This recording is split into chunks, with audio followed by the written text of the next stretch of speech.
Hey everyone, welcome to this video demonstration on lamb ragout. I'm Jenna Edwards, your cooking companion. This recipe comes from Richard Rubin's The Farmer's Market Cookbook. Give this video a thumbs up if you enjoy it. This is an all-time favorite of mine. It's something I'm always ready to cook for friends and guests, and even for hosts when I travel. I love it for entertaining because it's easy enough to cook and be involved in the conversation with your guests without compromising the dish. So let's get to it. There's not much prep involved with this recipe. Chop your garlic and julienne your roasted red peppers. Now, to julienne something means you cut it in long, thin slices. Now, I use the roasted red peppers in the jar, so in terms of trying to get 2 of them, it's always an estimation. But we'll start by heating a 2-quart saute pan and adding a 1/4 cup of olive oil. You'll notice I'm using a 10-inch skillet, which is different from a saute pan in that the sides are sloped, but it essentially does the same thing. For this dish, you want a shallow, wide surface to boil down the sauce. We'll cook the garlic, 2 bay leaves, a little less than 1 tablespoon of red chili flakes, all in the hot oil for 3 minutes, and err on the side of lower heat or else you risk burning the garlic.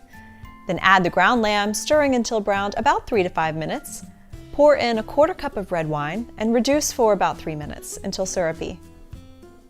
Mix in a can of peeled whole tomatoes and then put in those julienne roasted red peppers and bring it all to a boil.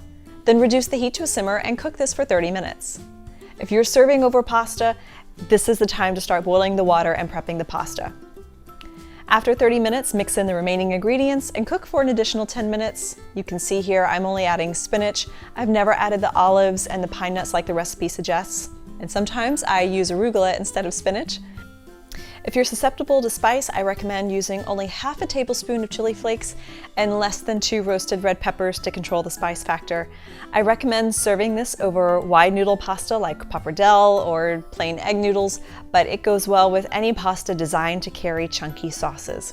I also love this over sliced crusty bread like a fancy sloppy joe, and for a unique gluten-free option, try this over spaghetti squash. The ingredients for this recipe are common enough that you can feasibly always keep these on hand to whip up a batch of this at a moment's notice, except for the ground lamb. Ground lamb is mostly seasonal, easiest to find in the spring. This recipe only uses half a pound though, so I recommend always buying extra to keep on hand in the freezer. And on that note, you can also double or triple this recipe and freeze the finished product. That's it for this video demonstration on lamb ragout. Give it a thumbs up and subscribe to the channel. I'm Jenna Edwards, your cooking companion.